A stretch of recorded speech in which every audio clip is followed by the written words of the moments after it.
Working on a time crunch today, thanks to, I think, my failure to really edit out all the pauses in my usual shows.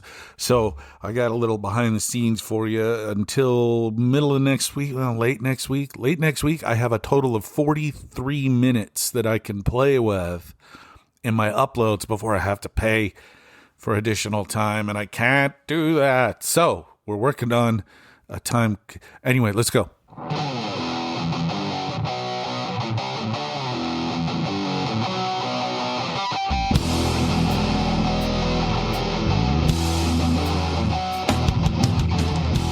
Welcome back to Trent Takes On 2.0. I'm the Trent from the title of the show. And no, it sounds like I'm happy, but sometimes we laugh to hide the tears. Since my last discussion with y'all, there you go, a little Southern for you, which was just a few days ago, things have not gotten better. But all of this is far from over. All of this is basically, I know it sucks. I said this on Monday repeatedly. It sucks, but things are moving in the right direction, even though it's going to be painful for a while. It is what it is. Now, I mentioned in the opening, I only have a brief amount of time, or I mentioned a minute ago, I only have a brief amount of time. I'm going to cut this episode short to leave myself as much space as I can for next week's episode, which will happen before the 23rd. Anyway, Sticks Fridays when when I have to, that's my limit. Anyway, I wanted to talk briefly today about the escalation. I talked on Monday about how this was all pretense for martial law, all pretense for holding up the midterms, all pretense for changing the way we vote, and all those things are true. States administer elections. We'll still administer elections, and we'll still fight things out in court, I guess, and all of that is going to happen. But some of the things that are happening right now are necessary, and like I said, we have to pay attention and join in when it's appropriate, when you feel like you can. Don't overextend yourself. Don't get hurt. Be safe. Be mindful. Be peaceful. They're looking for any excuse to crack a skull, and it doesn't matter whose skull it is. They really don't care. It is absolutely paramount that you peacefully protest and pushback has to be nonviolent. Nonviolence is the key to the success, and I know that sucks, and it's going to result in a lot of people getting hurt and taking lumps, and that's hard. That's really hard.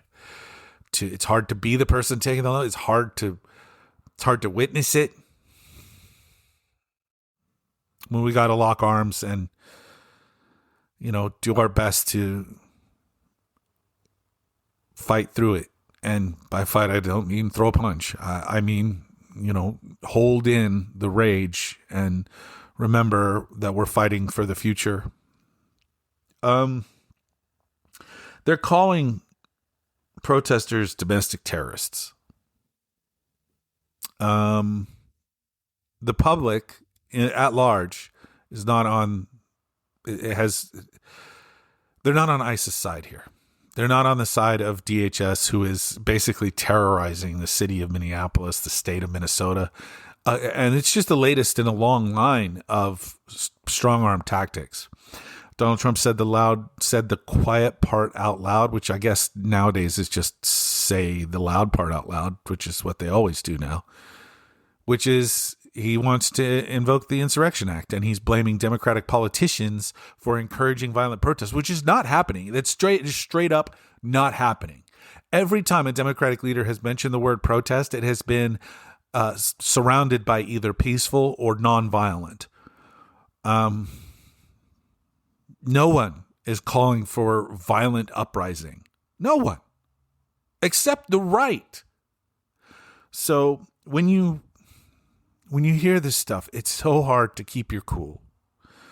Being gaslit constantly is infuriating beyond words. Being mischaracterized constantly is infuriating. But it's what they're going to do. And now you see why authoritarians pander to the rich people who own media networks and make sure that the coverage that they get is, favorable to the authoritarian, so that they can try to control the narrative. That's why CBS, now under the control of right-wing provocateur Barry Weiss, has lost its credibility. When they pulled a few weeks ago, they pulled a CCOT special on a 60 Minutes episode, in the last 11th hour, Saturday, the day before it was supposed to air. They pulled it, having promoted it all week. You can tell in the way that they're covering the news now. They've changed their cut. They say it's basically Fox News. CBS News, although CBS News largely irrelevant now. I mean, the viewership is old. People honestly don't really like watching CBS News. Didn't like watching CBS News before this happened, and they've lost 10% of their audience already, and just in the last 2 weeks. They got a new face of CBS News, this, standard white guy who right into parroting propaganda. So people are tuning away with good reason, and they should. And we all should say, fuck you, CBS News, you suck. Because they do. They're basically just another, propaganda arm for the Trump regime. And the same people who own CBS, Paramount, Skydance is what they're called. Skydance. They're trying to buy Warner Brothers Discovery, which would give them control over CNN and HBO. And it would allow them to do things like fire John Oliver. Or even Bill Maher, who technically, Bill Maher sucks. We'll just move on. But they would control CNN. So the number of media outlets that would then fall under the umbrella of one of the oligarchs, Larry Ellison, who owns Skydance, and his son, who is technically the one who runs Paramount, they are oligarchs. They're at the table at Mar-a-Lago. They're at the table in D.C. when Trump hosts these dinners. They're there all the time. The Ellisons own Oracle, which is this software and hardware company. Tech company. This is bad. This is bad. You can't buy the propaganda, and you can't get upset about it. It's tricky. The Ellisons also now own TikTok, though they don't technically control it because the algorithm is still in the hands of the Chinese, which is the reason that they forced the Chinese to sell TikTok, but they didn't get control of the algorithm. So it's all coming together, isn't it? Who knows? I can tell you this, that the Trump regime is doing horrifyingly unpopular things. This Gestapo tactics, which they're really mad that we started using the word Gestapo because it refers to a fascist secret police, which is exactly what they are. A state police force that is not accountable to anybody except, at the time it was the Fuhrer. Now it's just, El Presidente. They're not, the Gestapo is not popular, horrifyingly unpopular. ICE used to have a favorable rating or a favorable opinion in the public poll. Not anymore. And their actions right now are worse. And they just keep going, and they keep trying to instigate that violent response. And that's not popular. And in doing so, they're producing more and more content that's being shared because there are people out there videoing everything and then sharing it to social. So there's all of their actions are going out there into the world. And leadership of the Democratic Party is reminding you to save those videos. Save those videos somewhere. Back them up. Put them on your computers. Put them on your cloud. Because someday those could be evidence in cases that we have to bring against these people. Because there will come a day when these ICE provocateurs, these agents, if you will, they're not, these Gestapo officers are held accountable for their crimes. And no federal pardon can supersede the state crimes that they've committed. You know, the Minnesota Attorney General will probably be busy for years with indicting ICE officials and ICE officers, agents on the ground who have committed heinous acts up to and including murder. So there you go. The other thing that's happening right now, like I said, the Trump regime's up to their asses in unpopular bullshit. They continue to threaten Greenland. And Greenland, of course, is a territory of Denmark. Denmark, of course, is an ally of the United States, a founding member of NATO with us. They go back to World War II with us. The Danish government, the Danish military lost more people per capita than the Americans in Afghanistan and Iraq. To say that they're not an ally is insane. They're willing to let us put whatever. At one point, we had 17 military bases in Greenland. Now we only have one, but it's a big one. But Greenland has a treaty with us where we can put as many military bases on Greenland as we want. They don't care. But no, Trump feels the need to own Greenland because he's got this imperialistic thing going on. Yeah. So he's threatening to invade Greenland and take it by any means necessary. Well, of course, NATO has this thing called Article 5. And that means that an attack on one member of NATO is an attack on all.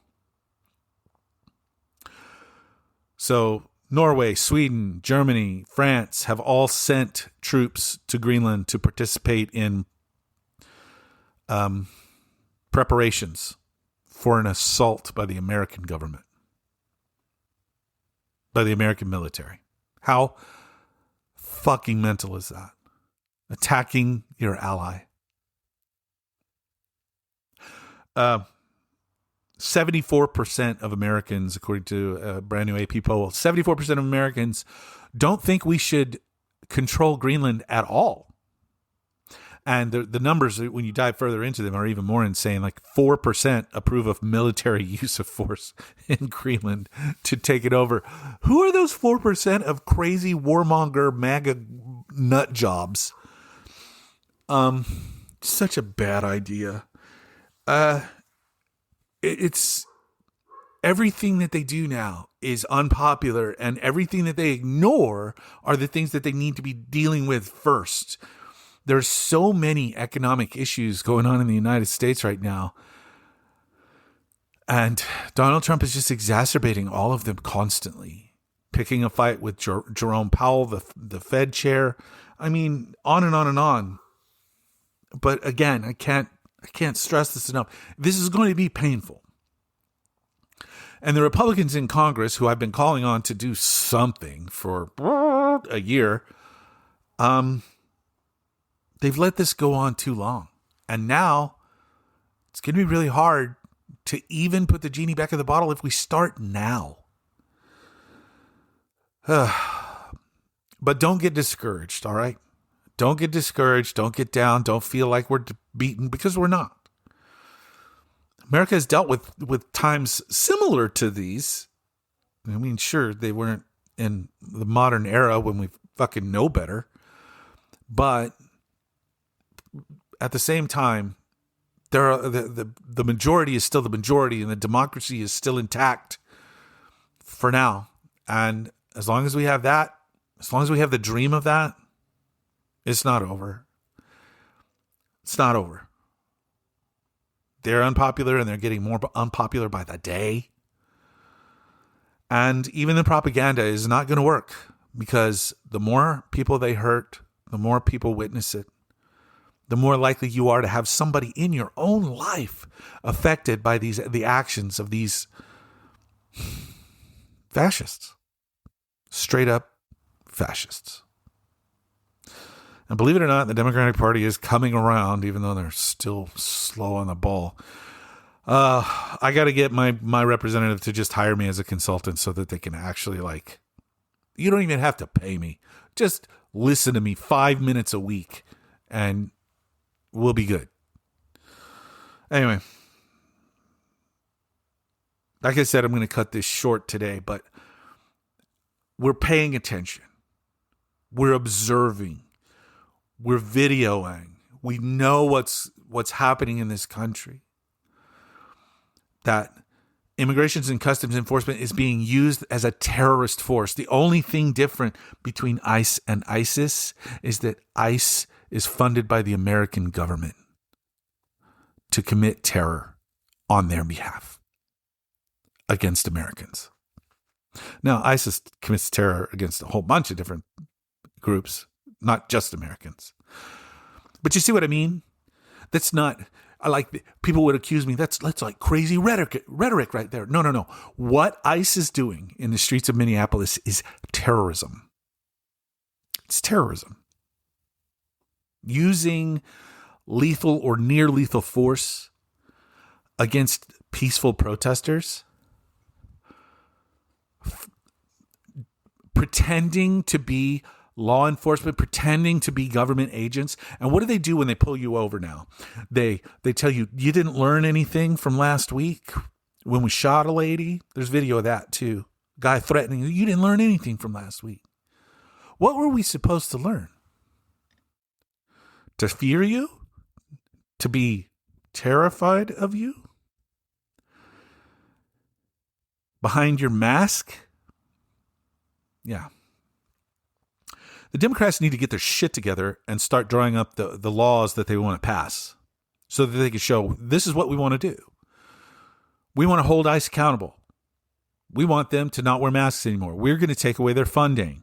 We want them to let us tour their facilities without warning so that we can make sure that they're on the up and up all the time, because they're not letting them tour the facilities anymore, even though that's in the original statute. They need to put it back in statute and attach a penalty for it. A criminal penalty for it. We have got to get Immigration and Customs Enforcement under control and eventually abolish them altogether. The agency itself was started in 2003 as part of DHS in the wholly racist and wholly overblown overreaction to the 9/11 attacks. ICE has been terrorizing communities ever since, really. It's just escalated to the point of absolute madness now. And now they've been given a budget that makes them the largest federal law enforcement group.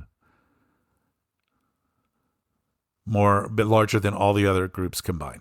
FBI, ATF, DEA, all the alphabet soup.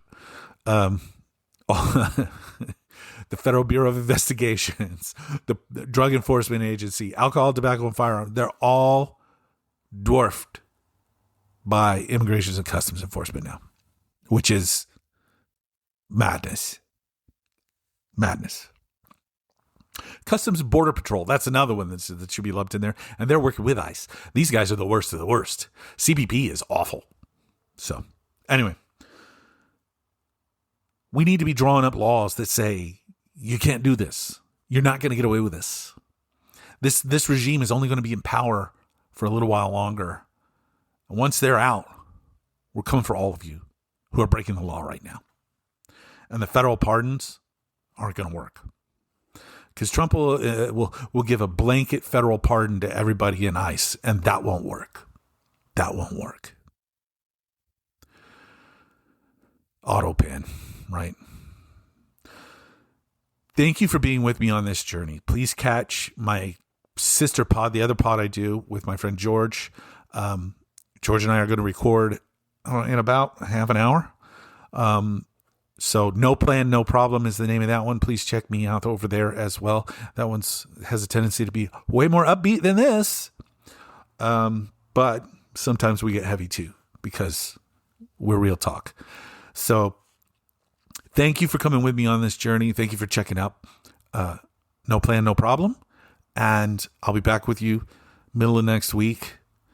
Hopefully nothing crazy happens between now and then. But you know what? It probably will. So in that case, remember, be good humans. It's the least we can do. And hang in there. Stay strong. Love you.